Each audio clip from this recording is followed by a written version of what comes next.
বিসমিল্লাহির রহমানির রহিম। আমরা আজকে বাণিজ্যিক ব্যাংকের কার্যবলী নিয়ে আলোচনা করব। বাণিজ্যিক ব্যাংকের কার্যবলীর ভিতর সবচেয়ে গুরুত্বপূর্ণ হলো বাণিজ্যিক ব্যাংকের সাধারণ কার্যবলী।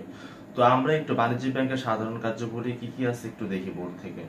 বাণিজ্যিক ব্যাংকের সাধারণ কার্যবলীর ভিতর আছে আমানত গ্রহণ, অর্থ উত্তোলন সুযোগ, ঋণ দান, বিনিয়োগ, ঋণ আমানত সৃষ্টি, বিনিময় মাধ্যম সৃষ্টি, মূলধন গঠন, বিল বাট্টাকরণ, কেন্দ্রীয় ব্যাংকের সহায়তা দান।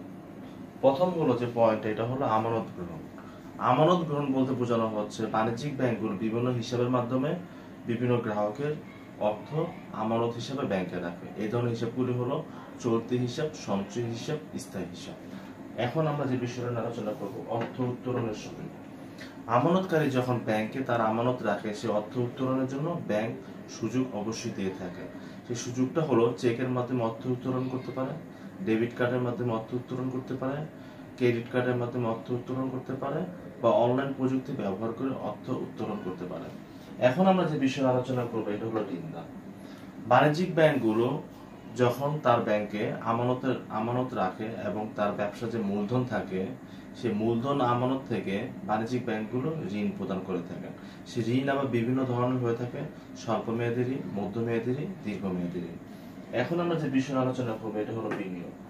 বাণিজ্যিক ব্যাংক যে শুধু আমানতকারী আমানত সংগ্রহ রাখে, ঋণ দান করে তা না। বাণিজ্যিক ব্যাংক অনেক ক্ষেত্রে তার মূলধনের একটা অংশ বিনিয়োগ করে থাকে, সেটা সরকারি ক্ষেত্রে হোক, বেসরকারি ক্ষেত্রে হোক।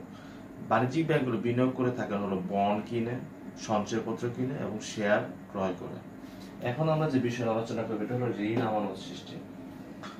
গ্রাহক যখন বা ঋণদাতা যখন ব্যাংক থেকে ঋণ গ্রহণ করেন, বাণিজ্যিক ব্যাংকগুলো তার ঋণটা পুরোপুরি না দিয়ে তার ব্যাংক হিসাবে দিয়ে রাখেন।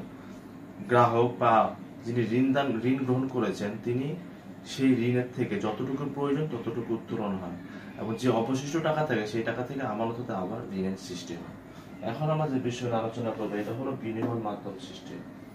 বাণিজ্যিক ব্যাংক বিনিময় মাধ্যম হিসাবে ইউজ করে থাকেন হলো চেক, বিনিময় bill, bank draft, pay order, debit card, credit card.